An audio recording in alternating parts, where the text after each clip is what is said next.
This episode is for multi-passionates. Spoiler alert, I'm one too. For those of us with too many good ideas and not quite enough hours to do them all, the career jugglers out there. We're going to dive into a live career dilemma with a wonderful guest using the lens of the career equation to help us explore. And it's one of my favourites. Why? Because it tackles something so many of us quietly struggle with. It's not about not knowing what you want to do, but having too many things you want to do and having absolutely no idea how to choose between them. My guest is Charlotte Tolhurst, a Bristol-based food and lifestyle photographer and personal stylist. She's creative and super talented, but also at a genuine crossroads. Photography, styling, or a full retrain into therapy, she's drawn to all of it. And she arrived at this conversation wondering how on earth to untangle that. What unfolds is a really honest and warm conversation. We travel through 4 memories from Charlotte's story, and somewhere in amongst all of that, she starts to find the thread that connects everything she's ever been drawn to. It's also for you career conversation enthusiasts. You'll see how the career equation can unlock new insight and much needed clarity. So let's take a listen. Welcome to the Career Equation, a practical formula for career conversations that helps businesses and their leaders to engage, retain, and grow their talent. Hosted by Erica Sosner, Career Equation creator, and Zoe Schofield, careers expert and equation enthusiast.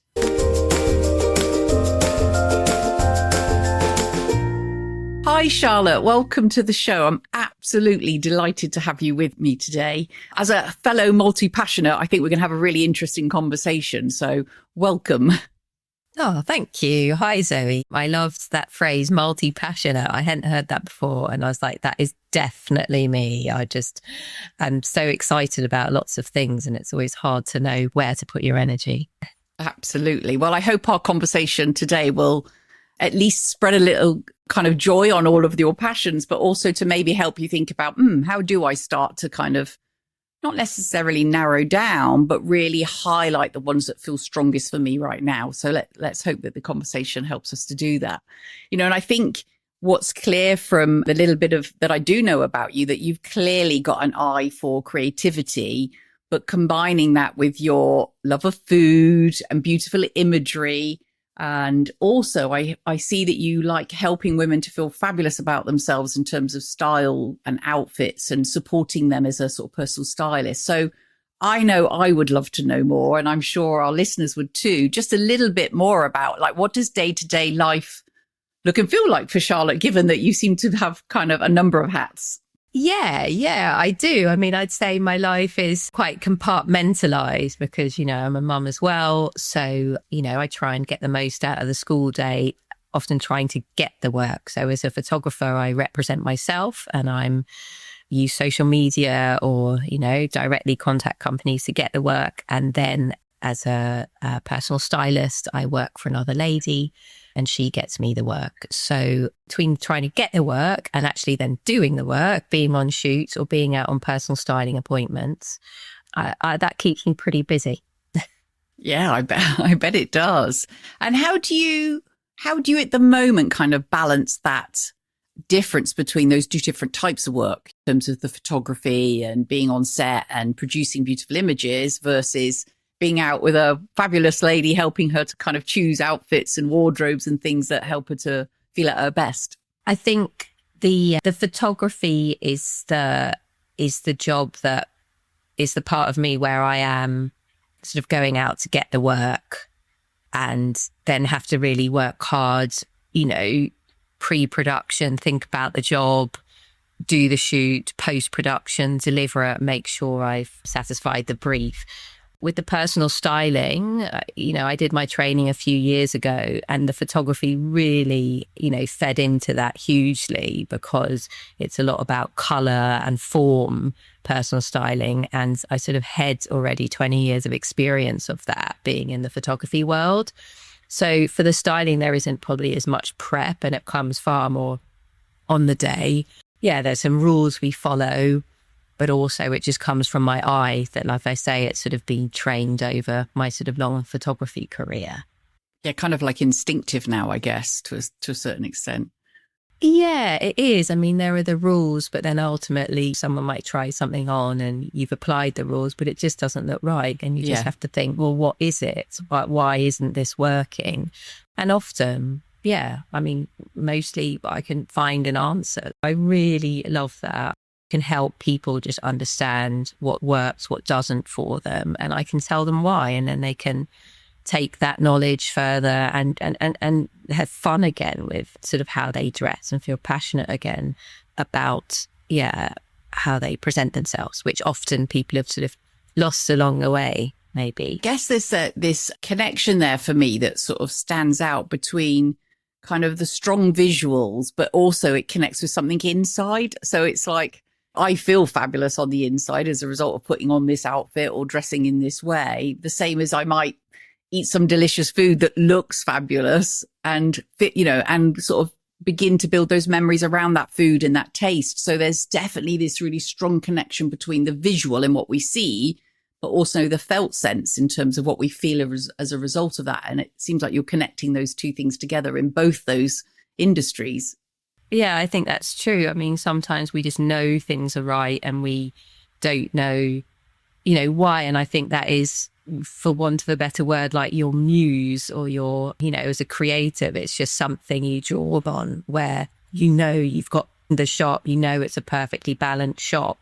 And, you've done 20 frames before that just haven't been right. And then you get the frame and you're like, that's right. And, it's a lot of experience, but it's also just, like I say, it's something that as a creative, you just connect to something within you that goes, that's right, that just looks right. And I think that's the same, again, that's transferable to the personal styling. When someone is just, when something just looks fab on them, you just get it. It just looks great on them. And, and they will feel that as well. It's like it's a truth or something, they will just understand, yes, it works. Yes, absolutely. So it sounds, Charlotte, like as we think then about your sort of next chapter, if you like, of your world of work, I'm kind of wondering if there's anything that sits with you at the moment that's sort of like a question or a conundrum or the what's next for me. Is there anything that kind of comes to mind around that for you? Yeah, I mean, I think, I've been doing photography a long time. I really love it, but it is, a case of, doing a lot of work to get the work. And it's not necessarily about the taking the pictures. And I would say I have very much a side of me that is the business side and enjoys that and enjoys, getting the work. But yeah, it's just whether I want to continue in that. And with the styling, I just love it because more of the work is actually about doing the styling. But yeah, I sort of also feel at a bit of a crossroads because the photography is also a very physical job and clients are wanting sort of more and more imagery and more for a day's work. And I just wonder if that's something I want to continue in or whether I can use these skills like I do in the styling, whether I can use my photography skills and apply them elsewhere. I mean, also an element that I love about the styling is just helping people. And that's why it has occurred to me, to train as a therapist, because that's the bit I find really rewarding. And I feel like as we go down the path of life, it does become more and more about sort of giving back and feeling that there's purpose to your work, that there is that it's fulfilling. And, I love capturing a beautiful or a really strong image that I know is going to market the company I'm working for really well and really help their branding. Like, I love that. But I feel that so much of the work now with photography is getting the work. And I really like just doing the work. And I feel maybe if I retrained in something else, I could get even more of the sort of helping people satisfaction and just be doing more of the actual work. No, that makes sense. So it's kind of this crossroads for you of, which path do I follow, or how do I follow multiple paths if I still choose to do the same? Like, what works? How do I select the bits that I love the most and take that forward? And I think that's kind of interesting too, because our definition of success changes over time in terms of, like, if I asked you this question 10 years ago, what you'd probably have a different answer. So as time goes on, we come to these points where we think, like, what's next for me? I feel like I need to reconnect with something that matters more. So it may be for you at the moment, it sounds like that connection with people and helping people and supporting them to be the kind of best versions of themselves. Sounds like that's kind of important. So we'll want to sort of see, I think, where the conversation today takes us, what it, starts off in your thinking. And hopefully you'll enjoy doing that through the lens of the career equation if you're up for that. Yeah. No, I'm very interested and excited. Okay. So the idea then is that we'll explore 4 kind of key moments that come into your mind from your sort of story so far, if you like, through the lens of the career equation. And for you and for listeners listening that aren't really familiar with what the equation is, the career equation is a really simple and practical way for us to think about how we thrive in our world of work and what matters in respect of us being able to be at our best. So there's 4 simple components to the career equation. And the first component is skills. And what we're really saying here is that you want to be playing to things that you're really great at, that you love using, you want to develop further. We're talking here about skills, strengths, gifts, talents. I suppose your superpowers, if you like, is kind of a nice way to think of it. And we want to take those skills and apply them to the second component, which is passion. So this is the things that you love, that you care deeply about, subjects or topics, industries, causes. So it could be anything from, education, climate change, women's health, or it can sometimes be more things that like a way of being for you. Sort of, I'm passionate about innovating or solving tricky problems or investigating or mentoring, and I can apply that to any industry. So we take our skills, that's the first component, and we apply them to an area of passion. And the third component is impact. And that's all about the ways in which you sort of measure your success, if you like, the difference that you're able to make, your meaning, your purpose, your legacy, so that I'm doing great work and I love it. I love what I'm getting from it or what people are getting from it. So it's skills plus passion plus impact. Those are the first 3. And then the fourth component, which is super, super important, is environmental fit. So this is all about having an environment that you do your work in being the best conditions in order for you to thrive. So in this is everything from culture, value, the people, the leadership, the location, the size, the amount of autonomy and freedom, coffee, the internet, all those things go into the sort of ingredients, if you like, that help you to thrive in an environment. So in the equation, we believe that environment makes a massive difference to your ability to thrive. We sort of say from an equation point of view, it's fit squared, it's doubly important because you really want to make sure that you're thriving.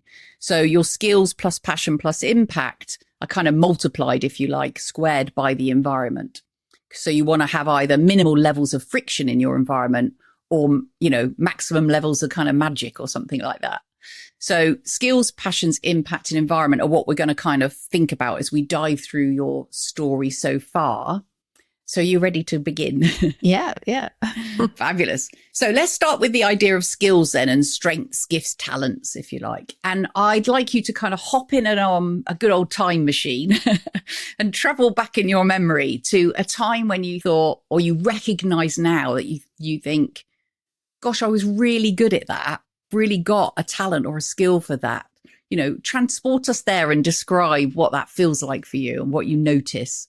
Yeah, I mean, it's such a curious example, but I always sort of remember this time. And, I guess I was at primary school and I must have been, about 9 or 10, I would say. And I grew up abroad. I grew up in Holland. And, the way you had different fads at school, the fad at our school was stickers, and you had shiny ones and glittery ones, you had scratch and sniff ones, and everyone had their sticker books, and they kept all their stickers in their books, and you had sort of the pride and joy ones that everyone was jealous of, and then the sort of not so great ones. I just remember that one day I used to swap stickers. This is what every break time you'd swap stickers. And I decided to start off with sort of quite an insignificant sticker that I had and go around and just take that one sticker and swap it.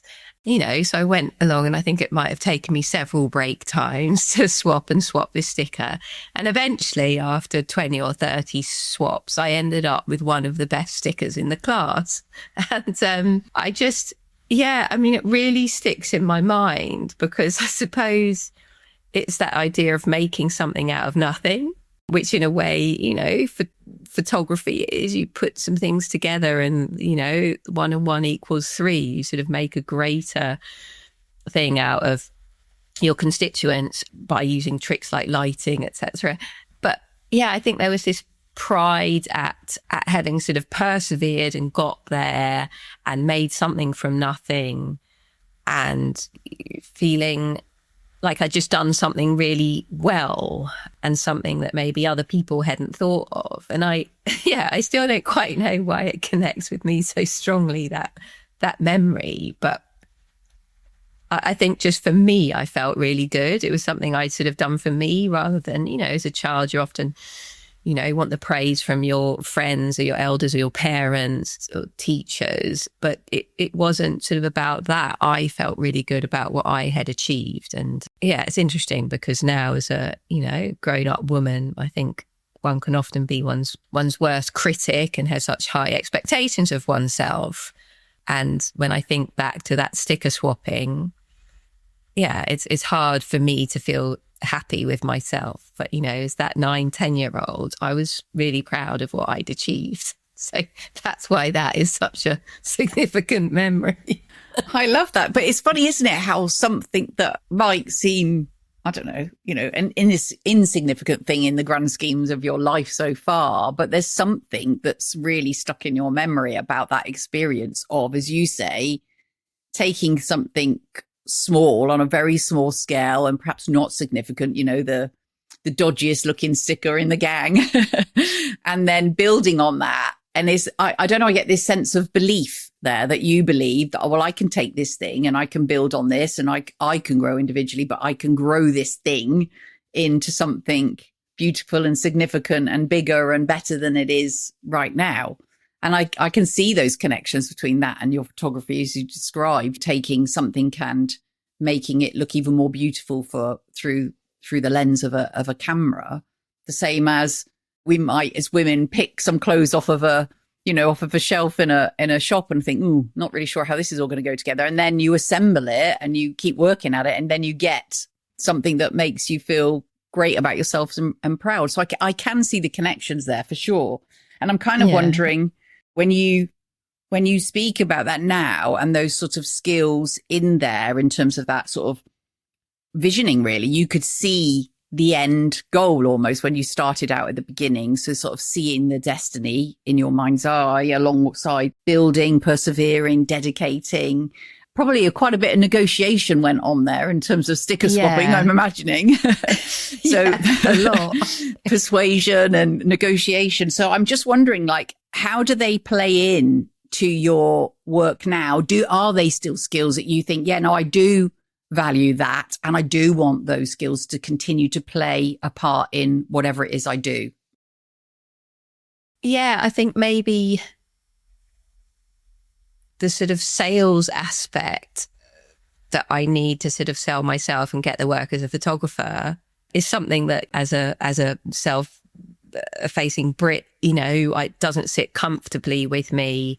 And, as a creative, I think you often suffer from imposter syndrome, and that doesn't really help in putting yourself forward for work. I think how that early experience, does sometimes relate still to what I do, is when I do win a job and I do it well, there's a huge amount of satisfaction and pride at the end of a job well done, whether it's photography or styling. And also, in a way, how that plays into what I do now is that, my father once was full of admiration, my late father, about how I had a very academic sort of schooling and university, and then I went off and did something very creative. And he was just so amazed that I'd just gone out there and set myself up as a freelance photographer. And I guess thinking about that, maybe that early sticker swapping gave me this sort of feeling of I can go out there and do what I want. I can set up my own business and I can build it up from nothing, and I can, put a website together. And I guess there are ways in which, that experience and what I do now has a lot of similarities in how I operate daily. And they could indeed come into play again at this sort of crossroads point of view of what do I do next? That those are skills that I can rely on that are going to help me down whichever path I choose, especially if you decide to, relaunch yourself in a slightly different ways using those skill sets. So let's think about moving on to passions then. So this is about taking you back again on that time travel to a place and time when you thought, I absolutely love what I'm doing right now. Gosh, if only I could bottle today or this project or this piece of work and live it every day. What would it be? What comes to mind for you? I'm not sure if I can sort of remember one specific moment. I mean, maybe I used to do like a bit of drawing when I was younger. And I do remember how when I was drawing, time would just fly. And I suppose still when I sort of when I'm taking pictures and really in the zone, or when I'm styling someone, the time just flies. It's that feeling of flow. And, I could equally have that, watching a really brilliant piece of theatre. Just when you're so absorbed in something, it just, time vanishes. And so whether it's, doing something creative or watching someone else creative, as in a piece of theatre or cinema, or, if you're at a really good gallery, I think it's that sort of feeling is a big passion, that sort of creative feeling. Yeah. Being able to be in that kind of creative mode. And when you think about it in terms of your work, has there been a time, an experience where you think from a work perspective, gosh, I was in that zone at that point? I think it happens a lot for me, especially, more so probably in the photography, because I feel like with the styling, you're working just that bit harder because you're having to communicate sort of everything you're doing. And, with the photography, I'm sort of in my zone, moving things around, sometimes with the help of a food stylist or an assistant. But I'm really in the zone, tweaking my lighting, tweaking things, getting things to look just as I want it to. And I think often when I am taking pictures and taking the pictures that I love, so there are different types of photography I now do. But, it's especially, just the plates of food, the recipe photography. Yeah, it can be product as well, or people, is when I feel like I really am creating great work that's going to work well for the brands I work for. Then I'm just in my flow and time flies. And is there anything in that connection of why certain brands or certain situations speak to you more? Is there something in there about your passion in terms of, so is it any old food, or is it a particular, is there more of a story behind it that is why you're passionate? I'm just trying to see like what, when it comes to you getting into creative flow, is there a connection between what the subject is as well as, your desire to be in a creative flow? I think there is, in the sense that, I've been doing a few more portraits recently, and I don't experience the same sort of flow. Again, maybe because I'm knocked out of it because I've got to communicate with the subject. And I think that's why I really love food and products, lifestyle photography, because I don't have to talk to the food and it doesn't talk back. Yeah. And so maybe it's also about control. I'm in complete control there.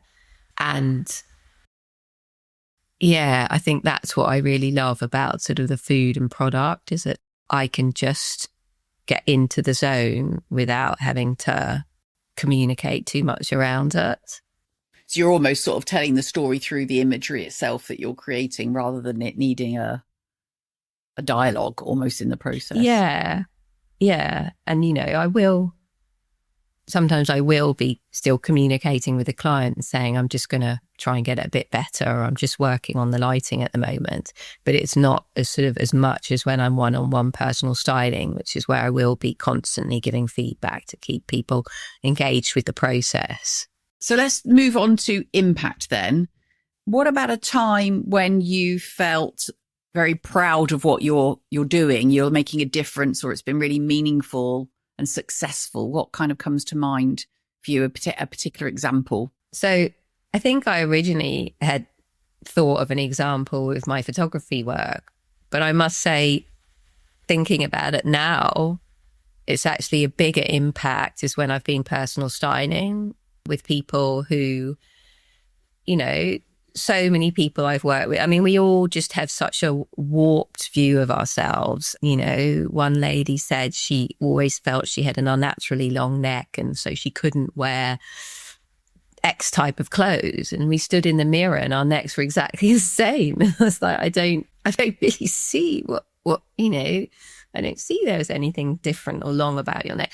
And, you know, that's a small example, but also other people who, you know, always hide in baggy clothing. And, you know, it's my strong belief that it doesn't matter what size you are. It's, you know, you trick the eye into create shapes when wearing certain clothing. And when you do that well, and when my clients sort of, you know, have been hiding in baggy jumpers and leggings, and suddenly they're wearing something they really love and showing their figure and feeling proud of it, and actually smiling and taking selfies in the changing room mirrors of themselves, you know, that gives me, you know, such joy to be able to give people that experience. And it's the way we used to always go like shopping with friends when we were younger. And I feel like we do that less, everything's online, but it's just being a stylist and being able to tell people what's working, what isn't,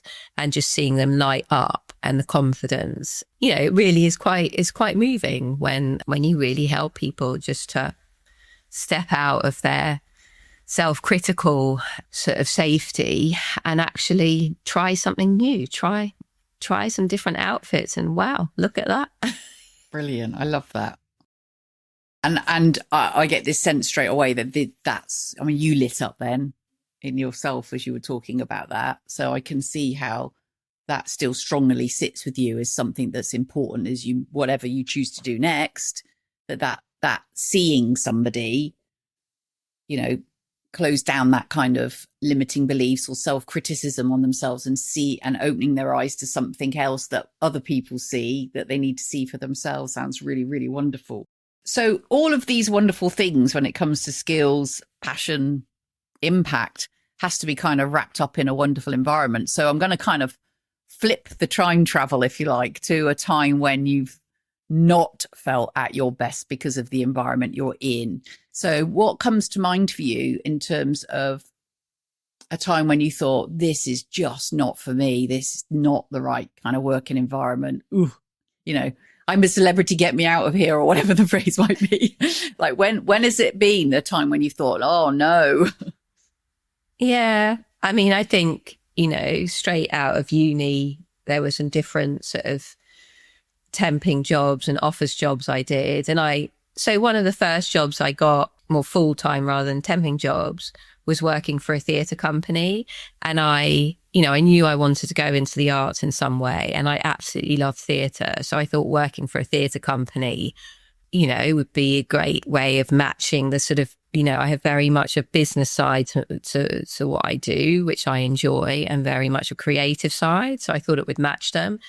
But in the end, you know, a theatre company is a business trying to, you know, make ends meet.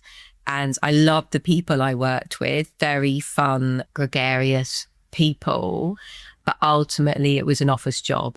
And ultimately, it was a lot of admin, and solely doing admin and solely being based in an office, I realised wasn't for me. And that's when I gave up that job and started being an assistant photographer. And I find the balance now of, you know, some admin stuff I love, you know, good spreadsheet, super satisfying, but also just being out and about. I realized, just sitting in an office 9 to 5, Monday to Friday, could not do that. Yeah, no, I can hear that. And that perfectly kind of proves the sort of, you've got the skill set to do that work, and you're passionate about the arts and the theatre, and you think, I'm going to place myself in here. But ultimately, the environment, you weren't using all of your skills or all of your passions in terms of the creativity was very limited there. So you kind of restricted into sort of a straitjacket, if you like, in terms of the day in, day out work, but also the environment. You're in an office, it's 9 to 5. So it sort of demonstrates that even though you might have a passion for the industry, it's not enough alone to be able to sit in there and be at your best. So a kind of really nice demonstration. So I'm kind of like curious to see if we can pull some of the sort of threads out here and bring it together into a sort of design statement. So we call it a career design statement, and it will be a sort of first messy draft, if you like. But it's just a way of you thinking about, okay, so given what we've talked about and the things that have come through in my memory, if I think about each of those 4 components of the environment, like what would be the things that stand out for me most in each of those, the first sort of 2 or 3, because that can kind of give you, if you like, a bit of a North Star as to keeping these things in my frame of mind when I'm thinking about what opportunities and things to explore next and where to take my business. So should we have a go and see where we get to? Yeah. Yeah. Lovely. Okay. So I will kind of read it out and leave some blanks, and I'm going to get you to try and fill in the blanks, if you like, and then we'll sort of read it back and see what we've got to. And it doesn't matter if it's a sort of messy draft at this stage. So the first bit is super easy because you know your name. So I'm going to say Charlotte Tolhurst. Excellent. We've got the first bit right. Will use my skills in. So if I ask you to sort of pick your top sort of 3 skills that you think they are vital to me to still use as I move forward in whatever direction. My skills in being a people person, enjoying being with people, skills in creativity, having an eye for things, and I guess I'm sort of surprised at me saying this, but maybe my sort of ability to promote myself or sell myself. Maybe I'm not as bad at it as I think I am. Maybe it does give me some enjoyment, like I say, when I do get the work or get the commission. Yeah. So sort of personal promotion. Yeah. Yeah. And my passion for, what kind of 2 or 3 passions come to mind? Creating a business myself. I mean, or sort of, being in a business that just relies on my skills. I'm not quite sure how to say that really. Like it would be helping people, building something from nothing, using my creativity. Yeah, I mean, I think there's probably something in there between the skill set of building rapport, creativity, using my eye and personal promotion, and my passion for building my brand, being creatively in flow. And there's definitely something about, well, I guess the question for you is that if we say for the impact bit, so we're saying I want to use my skills in and my passion for to, what feels like the difference or the impact that you want to make? Yeah, create photographic work that, I feel is an excellent standard, and being able to help people, whether it's promote their brand or promote themselves, I suppose. So it's something about showcasing, helping people and businesses showcase themselves. Because I think that's when I get that sort of satisfaction out of photography, actually, is when I feel, when I'm working for brands I really believe in and really feel like I'm showcasing their best. And with impact, it's often only sort of 1 or 2 things that's the sort of the killer sort of piece. So I think for you, the impact is helping people and businesses showcase themselves. So I think where your passion bit probably, that what you didn't say in the passion bit, which you said to me, was helping people to light up and to step out of self-critical voice and try something new. So it's almost like that is the sort of impact piece. Sorry, it's the passion piece that then results in helping people to show and businesses to showcase themselves. Because to do that, you've had to get them to get past the sort of self-critical element. So does that feel like a better flow, or how does that sound? Yeah. I'm sort of thinking, or how does that also kind of relate to the businesses I work for? What's the passion side? I can see the impact for brands I work for, but the passion side for brands I work for. What I mean, I think we talked about earlier that the connection between for the passion for you to help businesses to take their product but tell a story through the visual imagery that you create. So you're sort of creating a sense of connection. Is that what you care about? Because I think you said to me before in your kind of preliminary chat stuff with me that, you know, when you've got a product that you yourself think this is a wonderful product and you're then able to showcase it for a brand to raise their profile or raise the product, that's something that you care about. Yeah. I mean, it really helps if you're working for a brand that you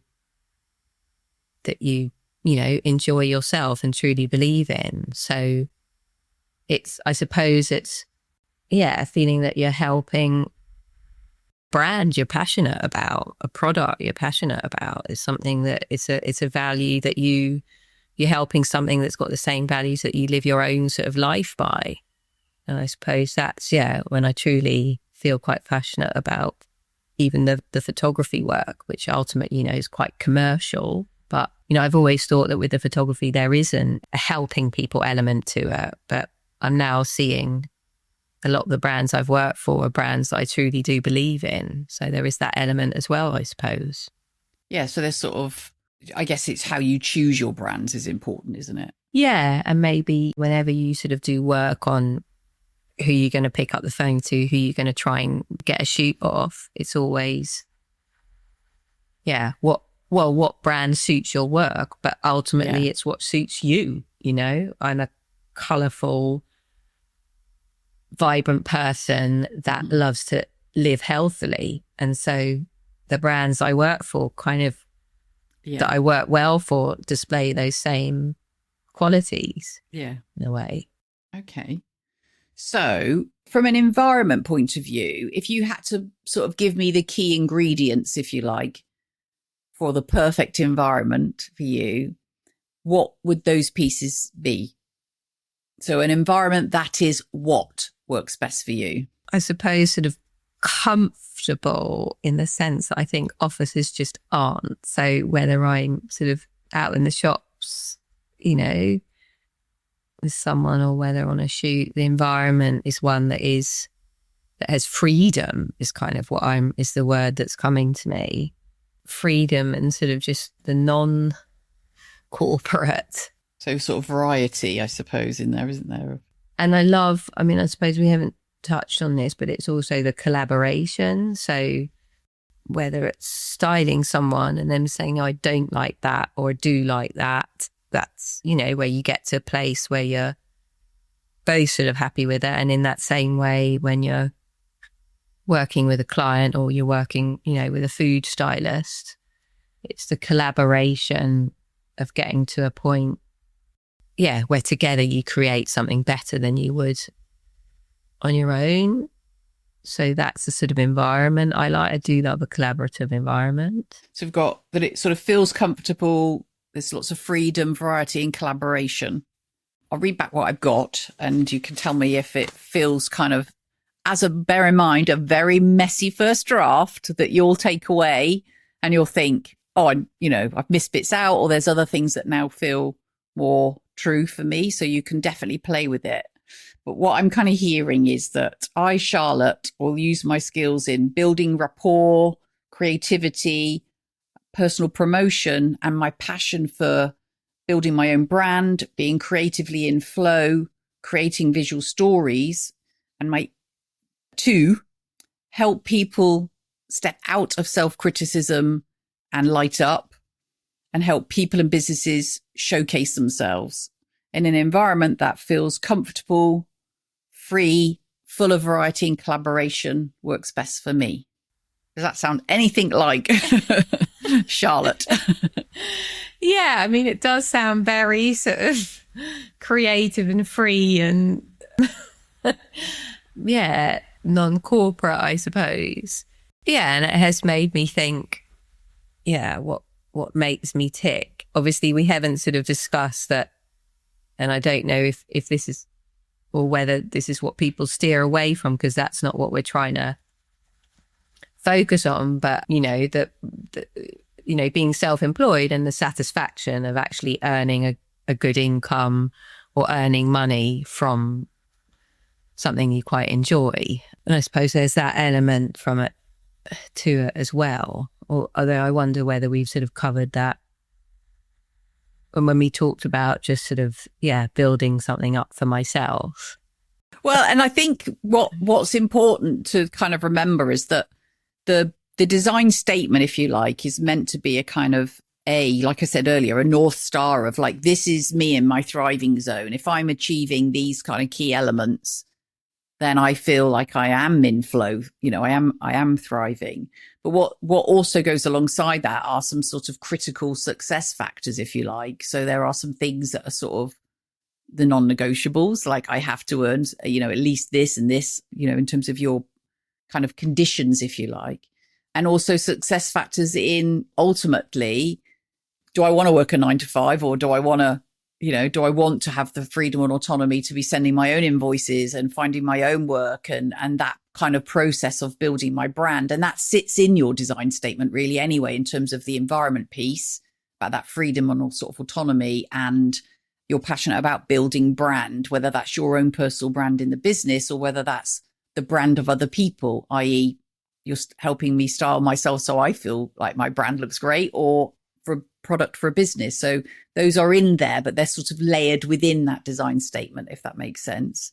I suppose what I'd ask you is, in relation to that statement and what we've kind of just summarized as a draft, how well would you see yourself in terms of scoring out of 10 at the moment? If I said to you, out of 10, how closely are you kind of living those elements that we've talked about, the things that matter most? I would say like 7. I mean, when I do the work, to do the work, I have to draw on all those elements. But, maybe I feel I'm sort of pursuing brands or work that isn't quite me sometimes, and to stop doing that and really focus on, what is me. So I think predominantly, I am using the equation in what I do. But I think I need to keep remembering who it is I want to work for ideally. And that will actually really help me focus some of my marketing efforts, which are a bit sort of scattergun. That sounds like the kind of key takeaway really is what, to move that dial from 7 upwards, it's, tweaking where you're aligning yourself with in terms of the types of businesses or the types of people that you work with, because that will play into what you're passionate about, which is authentic, wonderful brands that you believe in yourself, and the environment where they're the sort of brands that help you create an environment to produce brilliant work. So that is something probably to tweak and see if that helps to move that dial.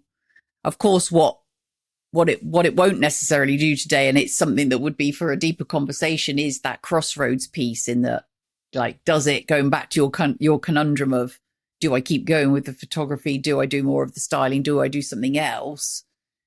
Then my kind of invitation to you is to think about, through the lens of the equation, which road feels like the one most aligned to me being in my thriving zone.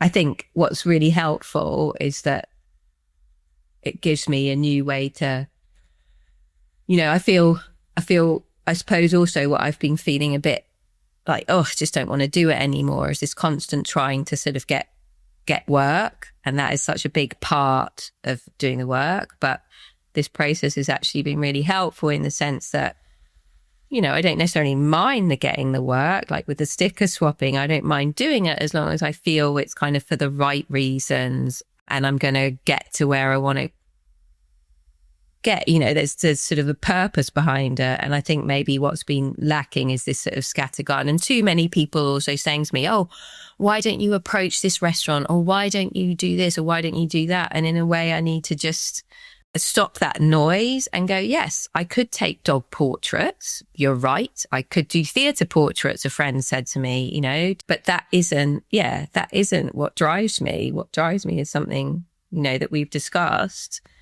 And so I think this has been really helpful, because then I can say, okay, I'm going to carry on with the photography, but really focus on what gives me joy.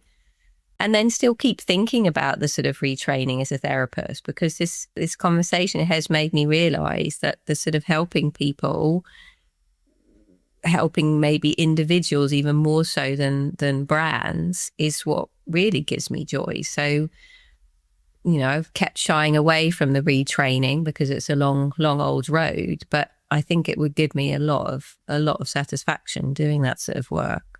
And I think with us multi-passionates who have lots of ideas of the things we want to do, trust me, I've always got about 20 on the go at one time, is that it's okay to explore and dip your toe into what is it about that appeals to me?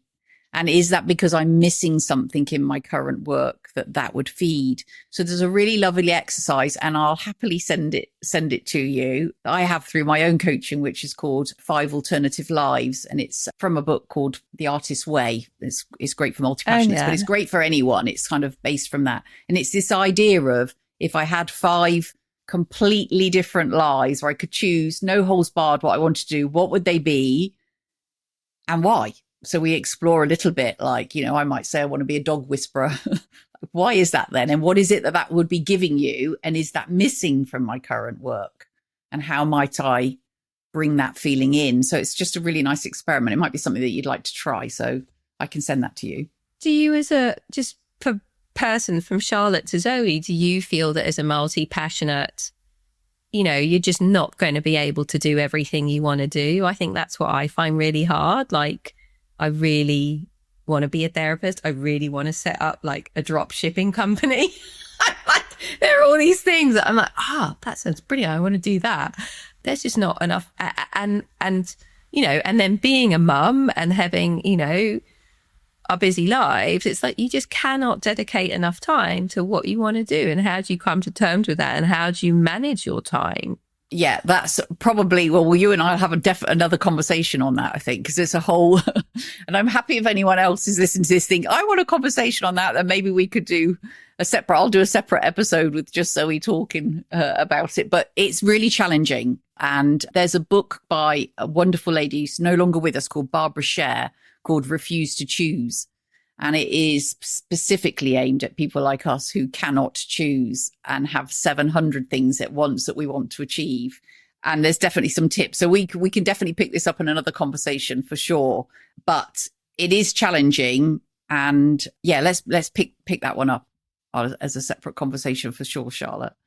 But coming back to the sort of equation, what's really nice is that it has helped you to focus on, so maybe it's not what I'm doing, maybe it's just I need to sort of refine what it is, so it speaks more to my career equation and my unique design, so that I'm not being led down the pathways of other people's definition of success for me. So particularly when people say, oh, you should do this and you should do that, and you think, I don't know if I want to.